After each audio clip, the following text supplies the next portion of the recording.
Americans definitely don't take for granted is their access to capital. You're bombarded, sign up for credit cards, like this, that, no interest rates. And so in Thailand, Thais don't have that. I would say in America, right, you hear the American dream, right? Yeah. You might have some idea. So there is entrepreneurship. There's Bill Gates. There's all these guys where you're like 1% of me thinks it's possible. That's Thai probably can conjure something up in their head. If you're an American, you say what's the Thai dream, right? They're like, I have no clue. In Thailand, there's not much of that. So this generation of Thais is the first one to be recording podcasts, to be working online, and the more that goes on, people are going to see that and it'll probably expand job, more economic opportunity. But someone's like, I got a business idea. What's that? I like coffee. I'll spring up a shop. I'll spring up a restaurant. They won't think about the economics or anything like that of starting a business. Can Bitcoin fix that or enhance that? In general, personal finance, right? You're save 10%. How many Americans can do that? Not very many. It's very, very simple logic. You want to be healthy, don't smoke, don't drink, have low stress, get lots of sleep. Not very many people can follow that. So very simple rules will set you up well for the long term because they'll compound. But a lot of people don't follow them. But if you're my buddy eats pizza, he works out 2 days a week and he has a 6-pack. Now you've seen it and you're I'm willing to give that a try. I think that the more successful Bitcoin does and the more successful that people who hold Bitcoin, it will only encourage more people to do it. Welcome to Innovate Asia, a podcast spotlighting visionary pioneers tackling Asia's toughest challenges with groundbreaking ideas. Before we dive into topics, I'd like to just start with your story. If you could just take a few minutes, introduce yourself, talk about your background, what brought you to Thailand, why you chose to stay, and what you're doing now. So high-level overview. I was originally born and raised in Colorado. Went to Colorado State University, graduated in 2007, went out to California to pursue acting for 8 years. That didn't pan out. Wanted to travel the world. And then I was I want to go to Germany. I had some German bloodline. I wanted to be in Germany for Christmas. And so I was saving up a bunch of money. And then I started traveling abroad. I've been abroad before, but I was all right, every month I want to go abroad. So I was okay, this month I'm going to go to Panama. First time I went backpacking by myself. Then I was all right, I'm going to go to Japan. So I went to Japan. And then I went to Canada. I went to Banff on a ski trip. And I'm yeah, my work's eventually going to fire me. I can't just keep taking time off every month, And so then I was all right, I'm going to move to Germany. And then I had a failed attempt to move to Berlin. And then I started questioning, I'm do I even really want to be here, And it was cold. It was July. It was wearing a hoodie and long jeans. And it's just bro, this is I want to live here. So then my brother was yeah, you should go to Thailand. And then, you should try and teach English. Had he been here before? Yeah, I've been to Thailand one time before. And your brother? Yeah, so the first time I came to Thailand was, I'll say 2015 or 14, something like that. So 2 or 3 years prior. And then he was so my brother lives in England. Okay. And he was he's well, where are you going to go? I was I don't know. I'm just kind of traveling and trying to figure some stuff out. He's we should go to Thailand. Mm-hmm. Go there, start teaching English. I was okay, whatever. So I came to Thailand initially to teach English in Isan. Oops, excuse me. Sorry for the burp. And then so my first semester in, me and a couple of my mates came over to Chiang Mai on New Year's. And that's where I met my wife. And I was I think I put a picture of his wife in the Innovate channel. Yeah. It's pretty. Oh, there we go. Yeah, you can throw her up. I'll put you and your wife. And my wife. And my kids. So then... And you met her here in Chiang Mai? Yeah. And then I was listen, I live in Isan.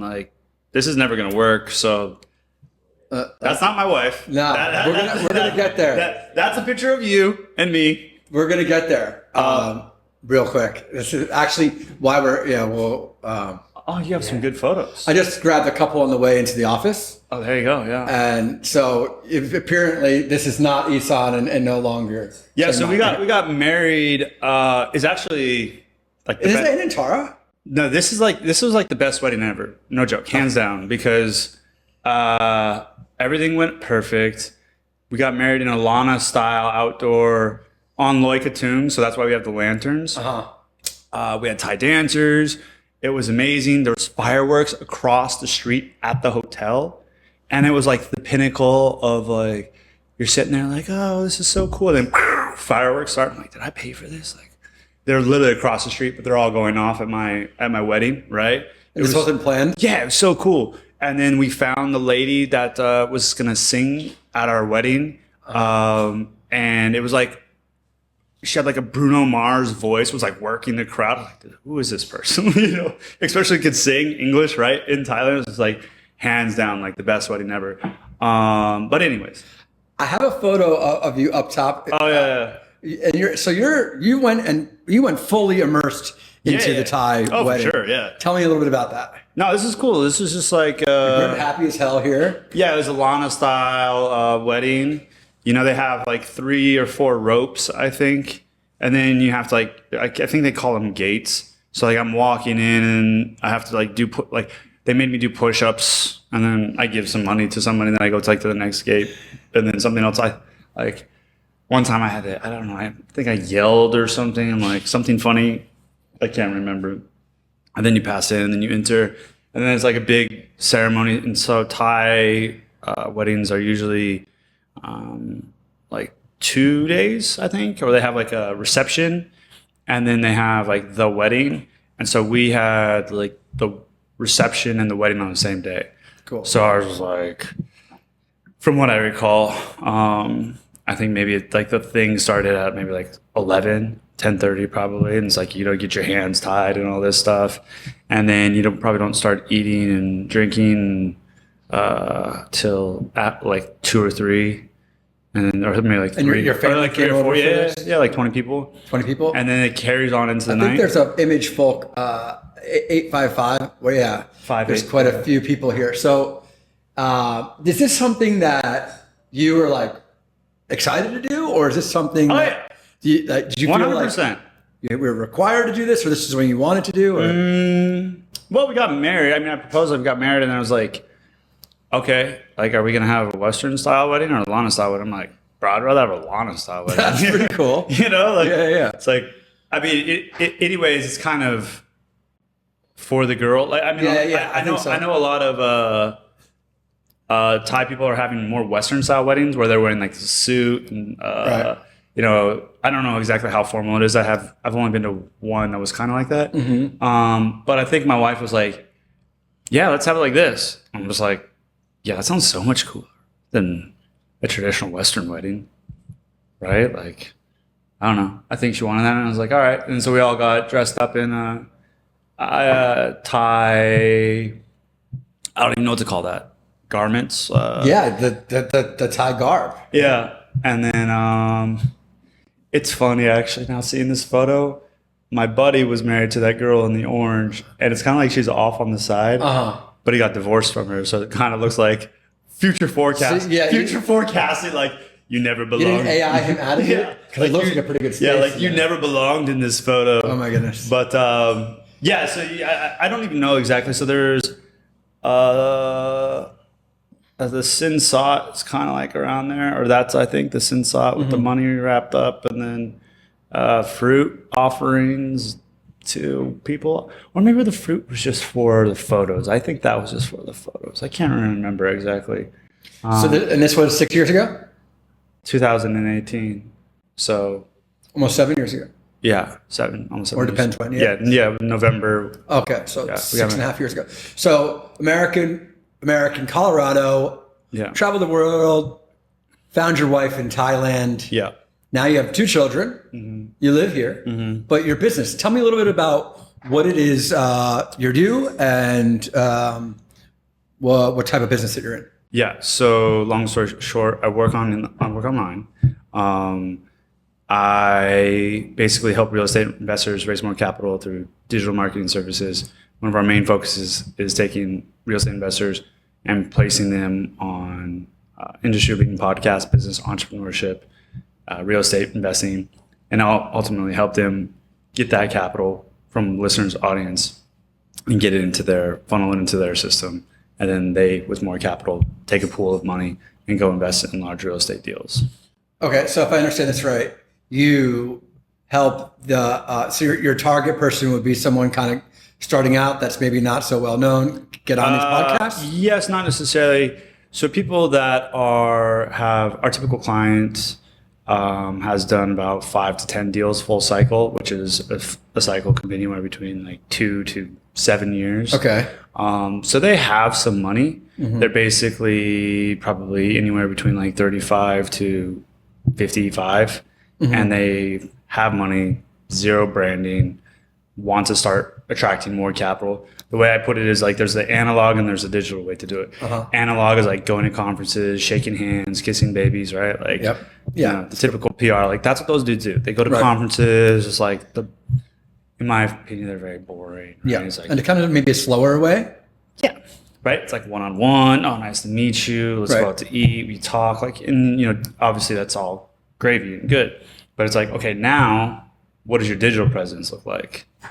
Like if you can do one-to-one or one-to-many, go on a podcast, reach, you know, thousands of high-quality people that are possibly interested in investing, right? As opposed to like doing one-on-one deals, meeting coffee. It's like if you want to scale that, right? So you need to start having more of a digital presence. So the people that come to us, the real estate investors, they typically have more capital to deploy to hire our services. If somebody, when we were first starting out, you know, we take money from people that were newer to real estate, but they just kind of flamed out. You know, they weren't that committed to like their brand. They're still trying to get deals, not like scale their business. Makes sense. Yeah. These mics are super sensitive, so when you go like this, that's why they always want us on the headsets. So I know we're going to get yelled at if we didn't talk about it. Okay, that's awesome. That makes sense. So you help them get exposure digitally. That's a great segue into It's a great segue. I don't want to segue yet into why we're doing this and what Innovate Asia is. But yeah, this is great. So this is a good backdrop that you're an American businessman, entrepreneur, you now live abroad. And I really want to get into like what, you know, the meat and potatoes here of this podcast, but I also kind of want to see how we arrived at where we are, you and I. Yeah. We met, I think, about almost 4 years ago in the early days of COVID. Mm-hmm. So that would bring us to 2021 area. Yeah. At a Bitcoin meetup. For sure. And I remember a few distinct things that we would always kind of gravitate to that Bitcoin only principle table. Let me just pause this conversation. Please do. You just got back from El Salvador. Okay. And you had like a Bitcoin hat on. Ready to go. You had a tank top on. Like you were like super hyped, like ready to preach the gospel. And I just remember you were like, you'd meet somebody, you were like, the name's Jimmy. Like, the name's Jimmy. The name's Jimmy. And I was like, wow, this guy's very like cordial and easy to talk to. And then we chatted it up, like, I think, you know, a little bit about Bitcoin or whatever, maybe like that week, the next week. And then we kind of hit it off. And then we kind of like the third week, we just like venture out. Like, yeah, we don't want to talk to these people about, what was the one? Hex? Yeah. The Richard Hart one. Oh. I remember some guy was like, I don't want to talk about that. I was like, yeah, meet me here earlier. Like an hour before the meeting. An hour before the meeting, let's meet up. And then we'll like kind of like be at the meeting. And then we'll like, because I had kids, right? I was like, yeah. Well, like, you actually only had one kid at the time. Yeah, I did. Yeah. And I'm like, I'm gonna leave. Yeah. At 7:35. I'm actually quite glad that those stars aligned because we both, you know, with your family growing and your business needs, and your second child on the way, Odin. It's like, the social meetup doesn't exactly the Bitcoin meetup here in Chiang Mai. Socially drinking kind of thing. It's not a Bitcoin only focused place. So I'm sure like other Bitcoiners could maybe like get a little, well, you know, I could see why. Yeah. So there's maybe only a handful of us, but I'm glad it worked out the way that we exchanged numbers. Yeah. Because we both haven't been back there in a couple of years. I don't think I mean, my second kid, Odin, was born in October 22. And so like, like ever since he's been born, I don't recall going to a meetup. Yeah. Like I don't forget the name and what they were at, but Sababa. Yeah, he looks Sababa. Yeah. I have to know, man. This place. Yeah. I got to know. Tell everybody where to go. Yeah. But yeah, I don't think I've been back there in 3 years, 2 years. Yeah. I've been to a couple of your events here, but I haven't been to any of those at all. Yeah. Do they still happen? They do. They do. At that place? Same place? Every Thursday. There we go. I'd love to kind of maybe go back someday. Go back and see like. Let's do it. Because I remember when I went. They used to be at Cube 7 back in the day, and then I remember like some kid came in like 2022 or maybe right before they switched over, and he was like, "Oh yeah, look at the new crop of people," and I was like, "Bro, I've been here for like 2 years. Like, who are you?" He's like, "Well, I haven't been here in 3." I'm like, "Okay." So I would be interested to see like, Barry rolls through, makes an occasion, or like who's still there.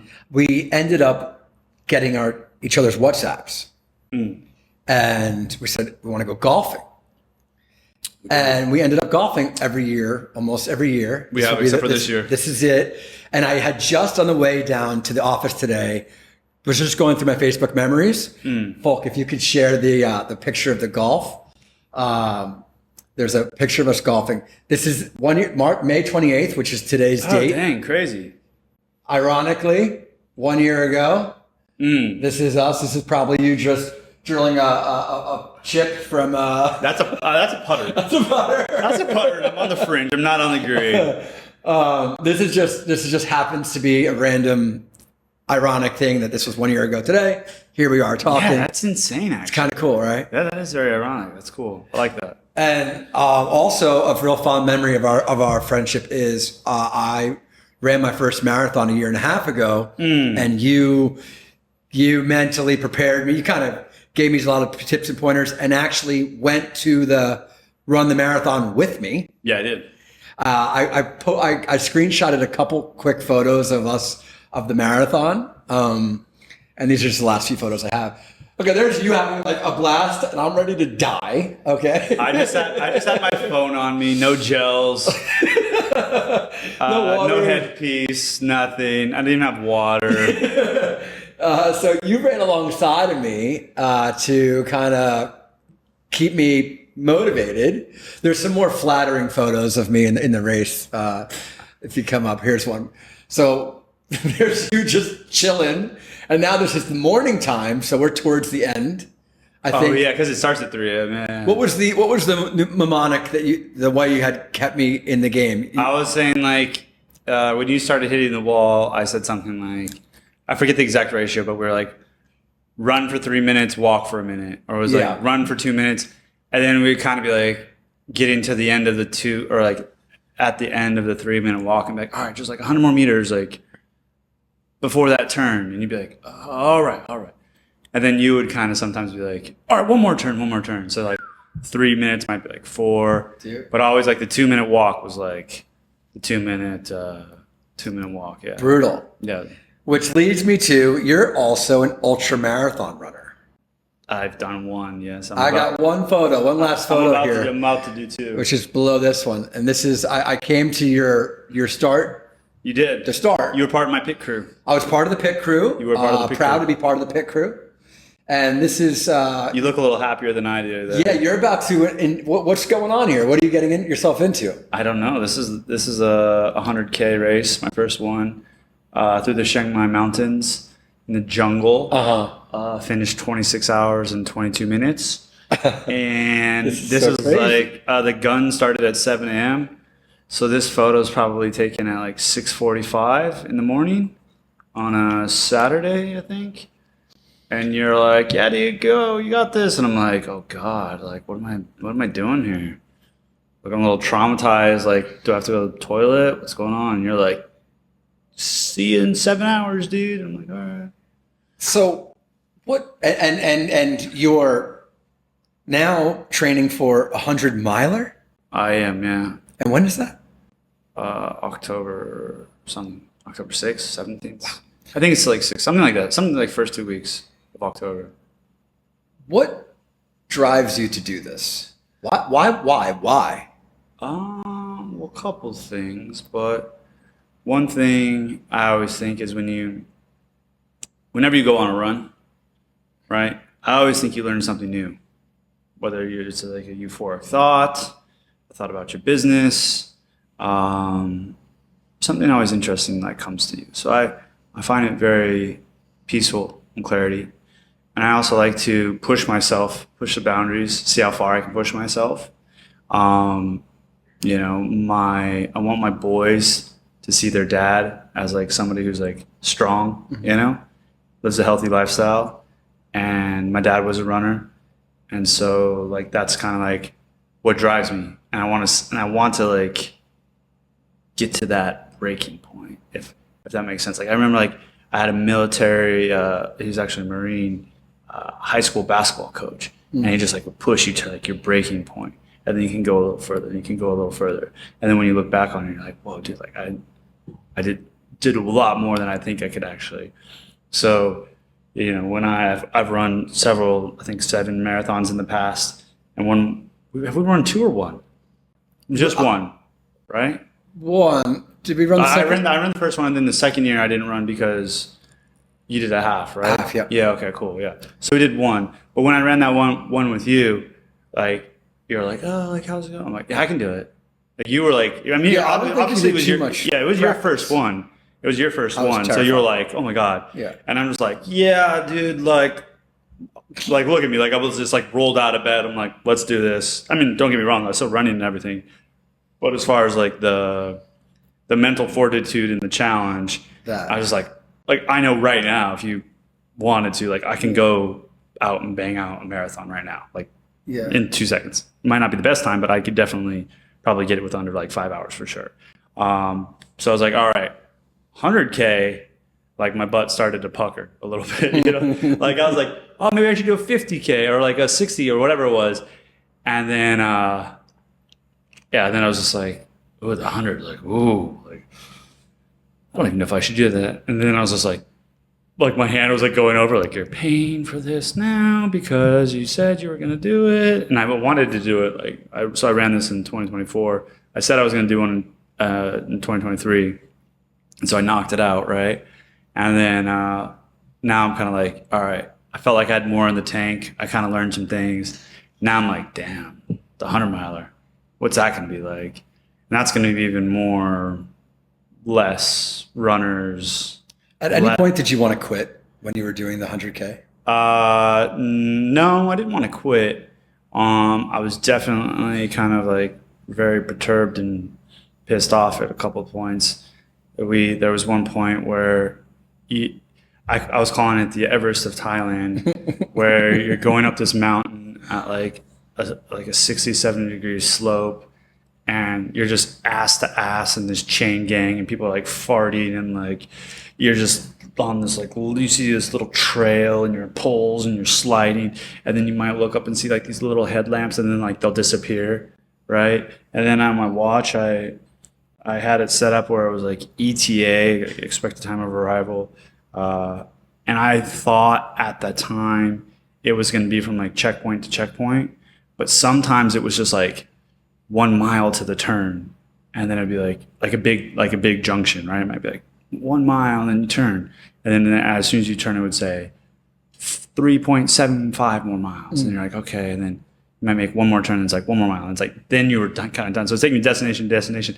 So going up, it was like 2 miles, and I was just like, oh my God, this is like unbearable. But you don't even kind of think about it. You just like kind of keep going, and then you like somebody would like step off the chain gang, and then there would be like 6 people, and you're just like, and then somebody would step off, and the next thing you know, you'd be like with 3 people, then you'd be up, and then you'd look back, and there would be like some headlights coming up, and then maybe you'd step off. And I remember one time I stepped off, and like I was like, oh, and then you see people just literally like, you know, you're thinking you have a couch over there, we have these comfortable chairs, you think, oh, like I could maybe, like, if I really had to, I could take a nap, right? You wouldn't just be like, oh, I can slump over on this wall and take a 15-minute siesta, right? But I mean, people were like on this mountain, leaves on the ground, just like, bleh. I'm like, is this guy dead? Like, is he napping? And at first I was checking on people, like, you okay? Like, you need anything? And people just like look at you like death. And they're just like, yeah. And it's like, oh my God. Like, I was like, I don't want to be that person. And I was just like, don't sit down. Don't sit down. And I remember like people would just be like curled up in a the forgetting what they call it, survival blankets. Yeah, survival blanket. The reflector ones or whatever. That, like tinfoil looking one? Yeah, to hold your body heat in. And like they would just be like curled up like on the side of the mountain. And I was like, oh my God, I can't be that person. So yeah, I never wanted to quit, but I read that, but I grokked. I don't know if that's a word yet, but I grokked how many people should just do say this. AI'd. I AI'd this. AI'd. So I didn't Google it. That's too difficult now. Let's just go back to searched. You know, Google used to be the verb. I searched. It says that only 600,000 to 700,000 people in the world have ever ran an ultramarathon. Really? 700,000 in the world? Yeah. So what estimated that only 600 to 700,000 people how big's the population worldwide participate in ultramarathons as of 2025. 8 billion people. So that is quite the endeavor. And that's not even the 100-miler. That's just whatever's considered an ultramarathon. I think anything over 26.2 miles is an ultramarathon. Wow. You're doing one. We'll maybe chat about that because it's a baby one. Yeah. But cool. So I think like this is a good chance to shift a little bit of gears. It's really an honor to be friends with you, and I'm proud of you. And I think that translates into a lot of the reasons you're successful. It's admirable.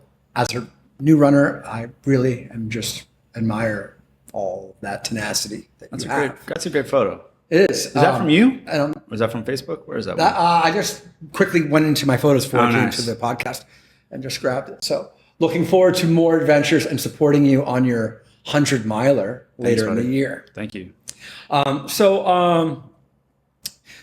Now to like set the stage for today's kind of discussion, the mission of Innovate Asia is to spotlight innovative solutions to Asia's most pressing challenges and tie those challenges to the upstream effects of a broken system. But I think it's important to give context of how we arrived at Innovate Asia and why we're doing this podcast. And then we could go from there into things that you see from your lens and your unique perspective as an American businessman living in Thailand of what might be broken, what might be some challenges, and how maybe things like Bitcoin could fix it. So in February of 2025, the Thai team, so there's like the expat Bitcoiners that are here, maybe 50 or 60 of us, and then there's like almost 40 or 50 Thai Bitcoiners. Yeah. They traditionally will have like our international big meetups, and then the next day will be the Thai. Some of the Thai will overlap and come into the international, whoever's most comfortable. So they got together and decided to have the podcast. Yeah. The reason is we had all this equipment because last year, a lot of people were interested in the work we do with the hill tribes. Yep. They're very interested in all of this stuff we're doing, mining in the mountains, like building solar systems, all this stuff. So we had a lot of these basic equipment pieces. So Folk, who's now our producer of the podcast, we have Folk, he's outstanding, extremely talented at this game, which we quickly learned. They decided, hey, you guys got all the stuff. Why don't we have a podcast? Folk has a podcast in his own world, small one, and they all kind of teamed up and said, let's do it. So Five's the host of this. So this is less than 90 days ago. They started they call Bitcoin Chiang Mai podcast, which is now the name of the company, Bitcoin Chiang Mai, Five's company, which has changed over time. There we go. And dude, the podcast ripped. I mean, like it's reached 70,000 people in like 60 days. They've got over 1,700 subscribers. The watch time is like 17 minutes per person. Nice. It's just the metrics are crazy. They hit monetization in like 60 days. Like I'm looking at them like you guys have already made $20. There's gonna be a YouTube plaque over here. Dude, I'm not so this was really inspiring. So when I looked at it, I'm like, whoa, this is something. And it's kind of a little bit like you said earlier about in your line of work, analog and digital. Yeah. We educate many people. People come in like yesterday. We help them get on the exchange. I mean, this is slow. 70-year-old guy. It's a little slow. Hey man, we want to do it. I see the podcast they're doing. It's like, they're getting 150 comments. There's a lot of like high fives. It's bringing more interest to the community. It's making more Thai people pumped. Plug it again. I'm gonna look it up right now. Yeah. What is? I'm looking up here. Bitcoin Chiang Mai is the name of the channel. You could. Oh yeah, do it up there. There we go. Share it real quick. So this was super inspiring, and I thought, well, you guys are reaching like 1,000 people a day. I'm like, how many minutes are there? This is all Thai, right? It's all Thai. Yeah. So this is a good example. You can see their latest. You can stay here. Their latest videos. This is all within a month, right? Yeah. 5,400 views, 5,400, 4,600. So this is like, I don't know what the podcast world is. 7.2, 7.1. What does that even mean? That means it's like 7.1 times higher views. It's an app. Like you're a podcast kind of guy. You kind of it's saying on the YouTube. It's like this is like for this topic. It's like doing 6 times better than that on that one. It's like 6 times better than an average. Yeah. Podcast. Yeah, we're not like an average, but like kind of like a comparable. Yeah, like those keywords, Bitcoin, Thailand, maybe or whatever. And like the first, you see 71 videos. I put the first 10 up of just like us, like of me talking, like just to create like a something a long time ago. Go to shorts real quick. Do you guys put shorts up? Since the world I don't really know that well.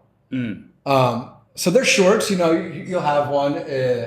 Bro, you should just go back to the videos. Yeah.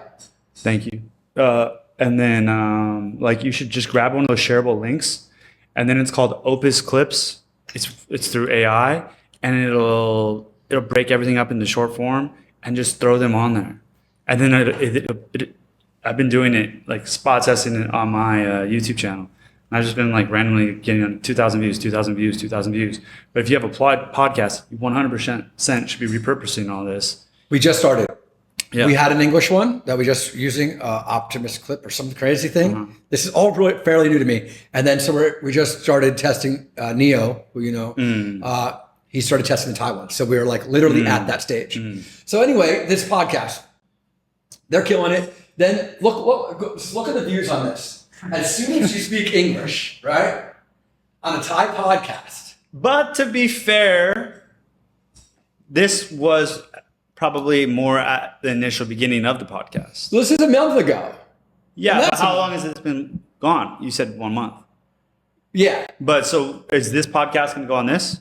No. Okay. That's why I'm talking about it now. Okay, there we go. So that's why I'm talking about it. There we go. So they're pumped. They're killing it. And they've really only done like 30 videos, like not less, like 20, I don't know. The first like bunch of them are just like trailers like that for the marathon, or like you see these like early days. I'm literally not even putting up descriptions. Are these people Bitcoiners? So I'm so glad you asked. So the problem with Bitcoin Chiang Mai successful podcast is that it's Bitcoiners talking to Bitcoiners. Mm-hmm. And we quickly thought about it. We're going to run out of Bitcoiners to talk to, right? So like there's maybe 100 hardcore Bitcoiners in Bangkok, maybe like 15 up here, Thai, that will come on video that want to share some interesting story. Yeah. So then I said, all right, we have to like scale this out. I want to be able to talk to people because there's a lot of smart people like yourself in Asia that also see challenges and have solutions that arrive at Bitcoin. But you run out of Bitcoiners. So we came up with having this network called Innovate Thailand, which is the new podcast. So they're never going to run out of Bitcoiners. I mean, they're never going to run out of guests. So they could have a popular guest that has a unique problem that they're trying to solve in Thailand, and they're not a Bitcoiner. But the host is. So for 75% of the podcast, we'll be talking about the problems and solutions. And then the host, usually Phi in Thailand, because I'm going somewhere else with this, will tie it into the broken system and how the incentives are broken. And if the system's broken, a lot of these problems arrive from that. As we know, we can talk more about in a little bit. So then we said, okay, well, we have some we have a lot of people that come here. HRF, we just recently had what's HRF? WIN, Human Rights Foundation. Okay, cool. We have quite a big expat community that comes through here. Okay. But you can't go on a Thai podcast because the metrics dive down. The audience isn't for it. So we created Innovate Asia. And Innovate Asia is in English for English speakers if you live in Asia or Southeast Asia or expats like us that can also discuss our views on challenges in Asia and solutions. Then I said, well, wait a minute. We want to help as many people as possible. So I don't know if you can, I don't know how it looks on his thing. It doesn't look like that way. But so I secured Innovate Laos. We've got a great partnership with these guys out there. There's about 40 Bitcoiners, but it's very delicate because the government over there there's like kidnappings and worse. So there's a delicate approach with Laos. But we have Innovate Burma. We've got a big Burmese community. And now we could use economies of scale and all this stuff. They could come in here. And so then I came up with, we're going to do every country in Southeast Asia. So now we have Innovate Malaysia, Innovate Indonesia, Innovate Brunei, Innovate Cambodia, Vietnam, right? And so the model is that we just basically share with them what's working with Bitcoin Chiang Mai and help them by giving them a subscription to Riverside.fm, popular online platform. Send them just the basics, mics to get them going, have some cool KPIs. And I think it's like $20 US per podcast we're sponsoring them. Yeah. But these are mostly Bitcoiners that want to get the message out and inform as many people as possible. These are expats or these are native? Native in all their native in their countries. Okay. So we needed something for us. And that we needed something to be able to speak English. Yeah. So that's what brings us here. So the overarching thing is a podcast network. So this new podcast is called Innovate Asia. Innovate Asia. Innovate Asia. And you, my friend, are the first guest. Oh, dude. Welcome. Honored. Welcome to the party. Dude. So that is kind of a bird's eye view of what we're doing. Yeah. And it's all inspired because of this creative young genius back here. Who's done such a magical job in making that podcast come to life that I was just like, if we could get a fraction of this traction in each country, the effort was worth trying. And so we flew up to Tokyo. We just, at the end of April, met with the other international Bitcoin education people. I'm speaking down in Indonesia, Bali at their conference in September. Nice. They've got a pretty good education hub. But I think our team's strength is doing this. She likes to be the host. They're talented at it. The team likes to cut up the stuff. All the people that work here are younger. It's all digital stuff. So let's do that approach. So that's the newer way to. It's very similar to how you're saying there's an analog way of going to conferences and fucking read this book, take this test, do this course. But we're still doing that. Yeah. We're working closely with the local city. You have a center. We have a Bitcoin building. Yeah. We're working with the local government, the city, on Bitcoin education. So we've already started teaching staff in this local city, in the city hall. And we've been in 3 universities. So there's no one in Asia that's gotten this far. So as a education hub, that's the direction we're going. So I think that now you kind of understand, we could talk about some things that you might see as a challenge here in Southeast Asia, Thailand specifically, or you could just say Asia specifically. And I made some notes that we could touch on, and I want to get your point of view and your perspective on them. Real quick. Let's do it. Can I take a piss? Please do it. Okay. I was like, can we just take a hard pause real quick? Nice. We're not still rolling through this, right? We are? All right, good. It gives me time to read my notes. That's like me. I literally, one of the reasons I get this coffee is because I got to pee so bad. It takes 45 minutes to an hour to get here. And I can't make it the walk from parking at the temple to here. I've got to stop somewhere. And I feel a little guilty. Can I use a Hung Nam cup? So I always just and I run to the bathroom.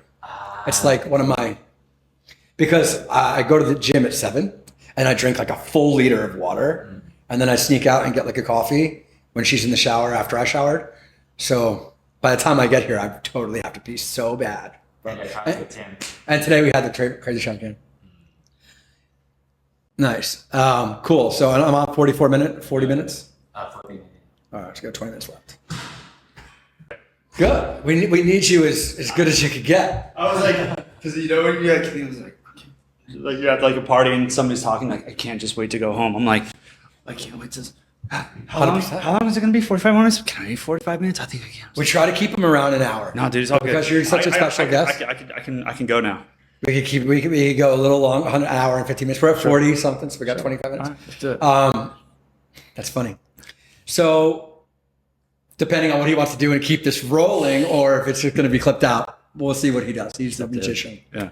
So, cool. So back to this, the challenges.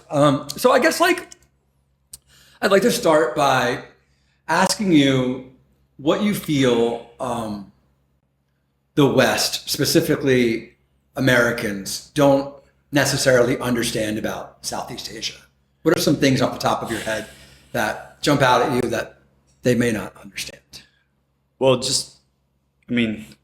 I would say in general. In general. Right? Just like, maybe not so much specific to Southeast Asia, but one thing that Americans definitely don't take for granted is their access to capital and access to money, right? So you could have never left the country in America, and it's like you're bombarded, sign up for credit cards, like this, that, no interest rates, it's Christmas, finance this, and now they're having. I saw a thing recently that said DoorDash, you're able to finance DoorDash, or you're able to finance. Half the people are financing going to Coachella. So it's like all these people, I don't even know what it is anymore, but the average American used to be $10,000 in debt, right? Mm-hmm. So, that in general, having access to all those credit cards, that's one thing. And then if you want to get a personal loan, you have access to all these banks and you don't have Charles Schwab, you can go here, you can go there. And you have a lot of things at your disposal for access to capital, mm-hmm. right? Whether you choose to act on that or not, mm-hmm. That's up to you. And so in Thailand, mm-hmm. Thais don't have that. It's very hard for them to get a credit card. Their limits are not very high. Really hard to get a loans. A lot of times interest rates and predatory lending, in America, mm-hmm. you used to go up to any college kid and sign them up for a credit card, and they're like, oh, I get a free t-shirt, and those kids are hooked for life, right? And so the same thing here is there's a lot of predatory lending. Yeah, I think that's a term that Americans aren't familiar with. Well, maybe they are. They might be the victim of it and they don't even know.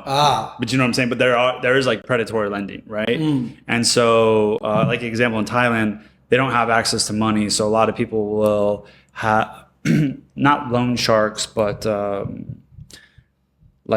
personal lending was very common. I have a loan with my uncle's aunts, and you have to pay a certain amount of people will go to these type of people. They know who they are mm-hmm. But they'll go to them instead of going to their local bank because they know they won't get approved. So access to capital in general. Yeah. Sorry, I shouldn't be touching the table. Okay. In Thailand, Southeast Asia, I'm sure is 1,000 times more difficult than it is in America, which people don't even realize. Yeah, that's definitely one thing. I noticed that in the hill tribes, the banks won't even, because they earn so little money, they won't even open the account for them. Yeah. These are closer to the borders. Yep. And so what's your address? Yeah. They're my house is next to the tree. Yeah. We need a real physical address. Or or let me get collateral of your property. And it's we live on the natural park preserve. You got to circle it on Google Maps. Yeah. So but I understand the bank has high risk. Mm-hmm. They're at risk people to not pay back. Mm-hmm. So this is definitely a huge challenge. The the underbanked or even unbanked as you get further out. But luckily, like here in Thailand, we have PromptPay. And I want to get your thoughts on this. Because as a Bitcoiner, you see how sovereign that is. And then as an expat living in Thailand for 8 years, you also use PromptPay probably daily, right? Yep. So can you articulate what that is for listeners that may not understand the banking system being linked and what that looks like, and maybe share your opinion on that? So PromptPay is basically just every app, or sorry, every bank has an app, right? So you just log in, and there's like an option to scan a barcode. And basically what it is just think of it as like a digital debit card. It just directly takes the money out of your account, goes to your account. So if you're a vendor and you have your little QR code and you're like, okay, this is 200 baht. I'm like, great, scan Jai. Like, I scan your code, I transfer you 200 baht. It's automatically deducted from my account and goes to your account. That's what PromptPay is. And all these banks are linked up somehow? How does that work? I actually don't know. You know, like, so like us four could have different bank accounts, scan the same QR code, and it takes it from our bank, kind of like almost like a credit card, but it's linked to our banks, right? Yeah. Yeah. But the network it operates on, like, the network is that a Swift system? Like, I don't know. Yeah, I've never really peeled apart that. But what I do know is that so for Capricorn, for example, like if you try transferring a large amount of money, relatively in Thai standards, like they'll freeze it, they'll ask, like they'll call you immediately, did you try and transfer this? Because you know, even though they didn't say like Thailand's the land of smiles, like there's a lot of scams, like not just like, you know, you might be like you might be like a foreigner in Bangkok and like you got like finagled into a ping pong show. I'm not talking those kind of scams. I'm talking like Thai on Thai, like I'm going to drain your bank account, like, you know, take advantage, like all the typical scams you always hear about, but like, yeah, they're pretty prevalent. So these capital controls, they're quite invasive. When I think about the PromptPay system, it's kind of like it feels very surveilled. It feels like all your transactions are like, I feel like if you remember when you come to Thailand and you are on whatever visa, there's like that one document where you sign like the kingdom has access to all of your information. I think that's very like overlooked. Like you just sign one of the millions of, dozens of documents. And so I feel like there's, it's not abused that I'm aware of, but I feel like there's quite a lot of insights into our transactions. So it's just something to just a mental note. I would agree with you, but also I would say, I would wonder how much data they are, like obviously like if you're using it a lot, right? But I would wonder how much data, like if they can even articulate what is and what is not. So like if I forget how the tax system works, but like I think if you don't make under, like if you make under 15,000 baht or 10,000 baht, you don't have to register your business and you pay zero taxes. Right. So if you're a vendor and I'm transferring you 200 baht, it just says Matthew Baltzell going to Som Chai. Yeah. It doesn't say Som Chai is a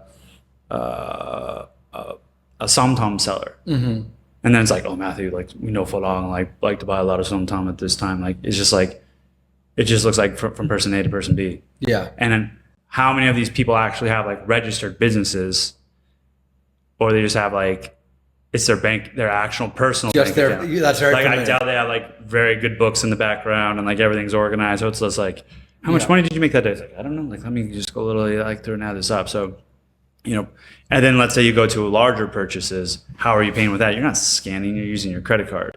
Yeah. So I would say, they're definitely intrusive. But I bet like the data is very, very murky where like, you know, it's Thailand loves paperwork and a lot of stuff is like, I mean, they can't even figure out the roads. Like, I definitely think there's surveillance overreach for sure, but I would probably say it's not as like conniving or like as organized. There's just not enough as one might think. Yeah, right. I understand. I know that if you do a transaction of $100,000, which is $3,000, you got to do the facial, blink your eyes, turn your head, the whole thing, make sure it's you. You know, it just feels like a little bit. That's a little bit too much. A little bit much. And it kind of feels like they can almost turn you off a little bit. Oh, for sure. 1,000% they could. But I also recognize when they do that is a cascading effect on a lot of things. But we are in like, I wouldn't say an authoritarian regime, but we're like semi, because there's a kingdom and stuff. So like if they're unhappy with you, it's very easy for you to just be turned off. Yeah, you don't want problems with. Yeah, so you just don't. You don't want problems in Thailand. You don't go that. You don't want to have problems. So, and I want to just go really a little bit back to the economics that you briefly mentioned. How people don't understand about access to capital. So, like my brother had mentioned, he's like, you're a Costco. You can figure out a small business out there in no time. But I think what's misunderstood is like there's not a lot of room for people to pay for, I don't want to say luxury services, but like back home, my family has a pressure washing company and like a landscaping company and like a gutter cleaning company, but these don't exist. And I, after years of being here, you just recognize that the salaries don't have the ability to just pay for things. Like there's just not a large enough economy for other than, there's the basics. And then obviously like, are a lot of luxuries, but I don't really know how to like articulate the difference in economy from America, where it's just like, you think that's how it is everywhere. And you come here and we may have all the same things, but there's not a whole lot of opportunities like that. Do you know how to articulate that? Or do you know what I'm trying to get at? Like a small business person here trying to start off, I feel is exponentially behind the 8 ball. This is what I would say. I would say in America, right? You hear the American dream, right? Yeah.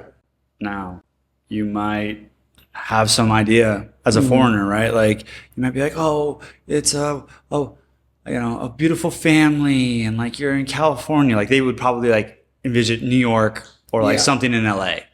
But like you say American dream, and like somebody that's Thai probably can like conjure something up in their head. If you're an American, you say like, what's the Thai dream, right? They're like, I have no clue, right? So I think in general, like in America, there is like entrepreneurship. There's Bill Gates. There's all these guys where you're like, okay, I live in the same country as these dudes. Wow, like, bootstrap. Like, I don't know if I can do it, but like off in the distance, I've seen somebody do it. So therefore, like maybe like 1% of me thinks it's possible. Like I could build $1 million business, or I could build $1 billion business, right? In Thailand, there's not like much of that. It's like, everybody owns a coffee shop. Your auntie does this. Everybody's got some different side hustles. So there's not like, I need to be this. Like it's possible for me this. It's like, that's why like a lot of people like want to be like superstars, right? They want you to be a singer. Oh, you want to be an actor. Like, oh, you've got such a beautiful voice. Like he could be a Korean pop star. Like look at Lalissa, like she went into Blackpink and now she's performing. Like she's one of the biggest celebrity. Do you know about Lalissa? No. See, there you go. Do you know about Lalissa? See, there you go. Yeah, he's Thai. Yeah. She's big, bro. Like amazing. She's like one of like Madonna, like the next like big. And she was from Isan. Oh. So people like girls that are growing up, guys that are growing up are like, she can make it. Maybe I can too. Right? And that's like the first generation. Like these kids were like, hey, log into Bali. Like on Instagram, like this is what Bali is. This is what these are. So this generation of Thais is like the first one to be recording podcasts, to be working online, and like the more that goes on, people are going to see that, and it'll probably like expand jobs, more economic opportunity. But somebody's like, I got a business idea. What's that? I like coffee. I'll spring up a shop. I'll spring up a restaurant, right? And they won't think about it. They won't think about like the economics or anything like that of starting a business. they just do it because that's what they see and that's what they know. Yeah. And then it goes out of business, right? Like how many business buildings have you seen? Like they used to be a restaurant. Yeah. Now it's a somtum shop. Yeah. Now they're selling clothes. Now it's a bakery. I mean, is this a Thai thing or is this just a global thing? I mean, It could. I mean, it's based off my experience.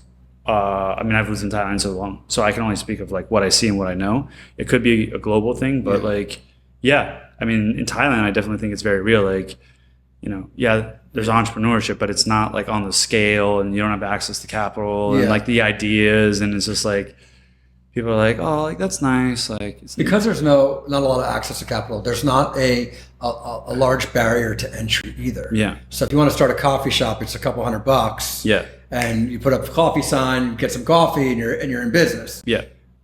Versus the West, you've got to get licensing and you've got to get very true. There's a lot probably more regulation. Is like, hey, are you washing your hands or you do this? You have liabilities, like, insurance, everything. the lawfare. It's just like I mean, it's more, you could say wild, wild west. Like, yeah. I mean, you can do what you want. So I want to tie the last 10 minutes into like some of these challenges we're speaking of. Like, can Bitcoin fix that or enhance that? Can Bitcoin actually help that situation? Here's something that I thought would be very good to talk about on the podcast. The other day, I was walking through Living Index, right? It's kind of like an IKEA in a sense. And I'm walking through and went to the bathroom, I'm coming back, and I see like this family of like 5, right? And there's a sales rep. And they're looking at this safe. And, and I'm sure they're talking about the dynamics of it and dimensions and blah, blah, blah, blah, blah. And I'm like, what are they going to even put in there? And I know exactly what they're going to put in there. Everybody knows what they're going to put in there. Gold. They're going to put gold in there because that's what Thai's invested. There's all these little gold shops, right? Yeah. And like even when you come to Thailand, you're like, oh, I could go buy some gold jewelry. Like that's what people want to do. They want to buy like the Thai gold jewelry. But Thai people, they'll get their paycheck and they'll buy like a little bit of gold. I forget what it is, like 1 baht or like, it's like a carat of gold. But it's like, I forget what a baht of gold is. But people will buy like little bits of gold. And that's their way of like investing and protecting their money because back in the day, like in the 90s or whatever, there was the Thai baht crisis, right? Mm-hmm. So a lot of people are very scarred from that. So they'll invest in buying gold. So it's like this dude who I know nothing about is going to buy, like he's not putting in his birth certificate. Like, he's not putting in like his like, maybe cash in his business. But his camera gear, you know what I'm saying? He's putting gold. And like everybody knows that. And a lot of people out in the countrysides too, they have big safes for gold. And so if people are like, okay, you just stock up on all this gold, like what do you like to do? You like to touch it? You like to hold it? Like, cool, got it. But like, whatever they call it, the $5 wrench attack or whatever it is, it's like, that's probably more common than uncommon, right? Mm-hmm. If you get jacked and robbed by gold, right? Like, how are you going to trace it? You're not probably going to go and tell everybody, like, I just got robbed. It's kind of embarrassing, right? Yeah. So if whatever, in the Bitcoin world, we're like, if we capture 1% of the gold market, blah, blah, blah, it's like, if you were to capture 0.001% of the Thai market and be like, yo, like, you could carry this in your head. It's borderless. You can walk anywhere. You don't have to buy this big ass safe, which is like a dead giveaway, And it's like, it's probably not stored in a good place with like, it's like a sheet over, right?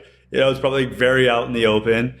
And so it's like, if anybody's able to like siphon that off and be like, yo, Bitcoin has a lot of the same properties as gold, but it's better. There's more scarcity, yada, yada, yada. I definitely think, especially like I was talking about like the younger entrepreneurship generation, people on their phones doing PromptPay, et cetera. That generation is going to be like, how we always say like Bitcoiners are going to be like dinosaurs and it's not going to really be a thing probably in like 30 years. Like probably with Thailand too, This Gen Z, Gen Alpha, like my boys, when they're like 30 years old, it's going to be like those safes aren't even going to exist. Like they'll probably have like maybe a little bit of gold, but it's going to be more like you're going to own more Bitcoin than you are going to own actual little bots of gold. Do you think it's easier for the Thai people to grasp Bitcoin versus Americans? Is it easier? I would say no. Only because in America, there's probably a lot more education and there's a lot more banter, right?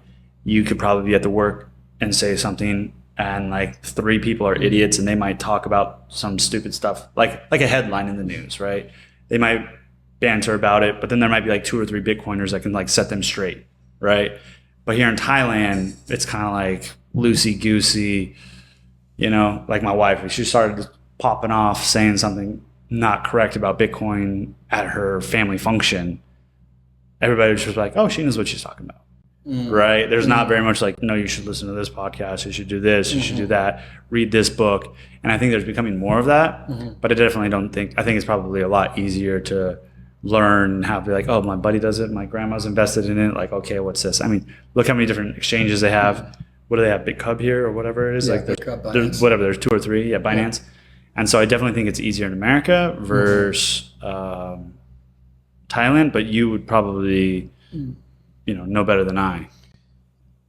Do you think that saving in Bitcoin, even on the salaries that the Thai get, do you think that they will understand and see that? Do you think this will become a more popular savings tool in Thailand naturally as time goes on? Or what's your thoughts around Bitcoin adoption for the Thai people?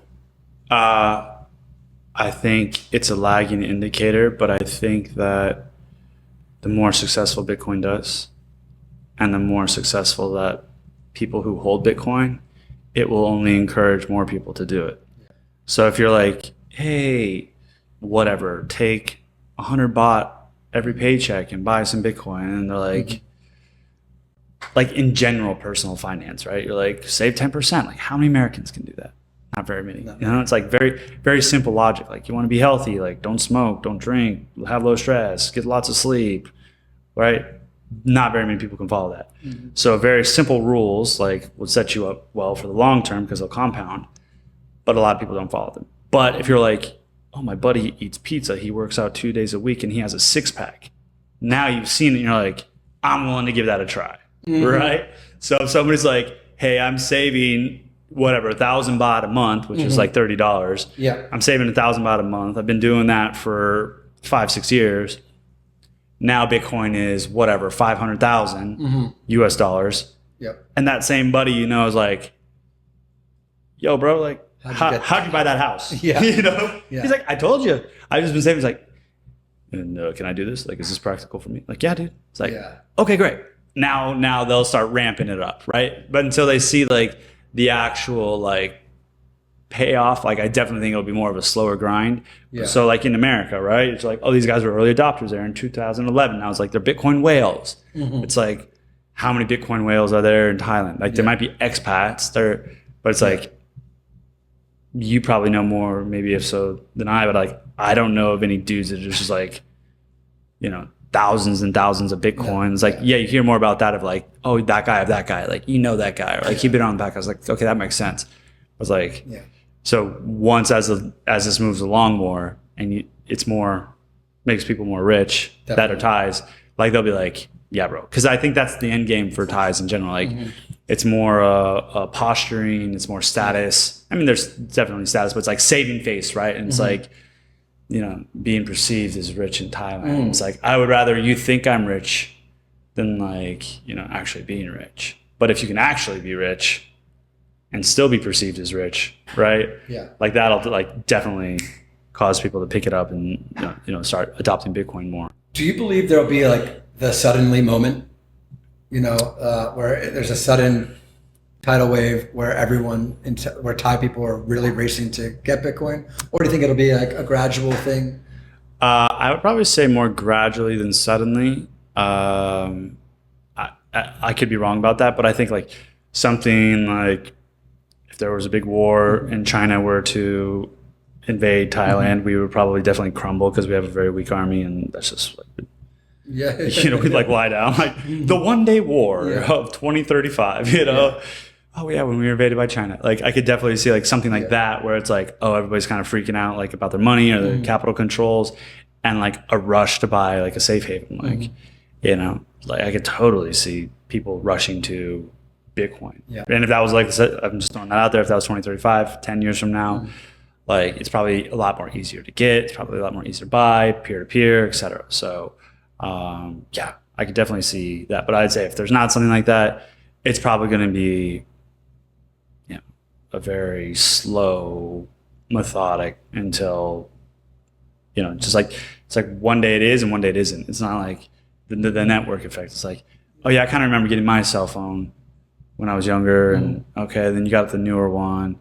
Now it's like, oh, my mom has one. We talk on WhatsApp, but it wasn't like Christmas, December 25th, and now it's January 1st, and now everybody has it. It's just like it happened over time, like gaining weight, right? You like step on the scale, like, when did I get 5 pounds heavier? It wasn't like yesterday I was hot, sexy, and fit. And then 2 days later, now I just put on all this weight. It's just like, oh yeah, this has been like bad habits in building, right? Yeah. If that makes sense. Makes sense. In the last minute we have, I want to just wrap up and ask where people can find you, what's going on next in your life that we can look forward to, and we'd like to have you back on in a couple months too. Yeah. Let's see. So if people, Bitcoin listeners listening to this, I mean, if you want to find me, the best place is probably LinkedIn. Just Google my name, Matthew Baltzell. That's the best place to find me. Well, thank you for doing this. Thanks, buddy. Yeah.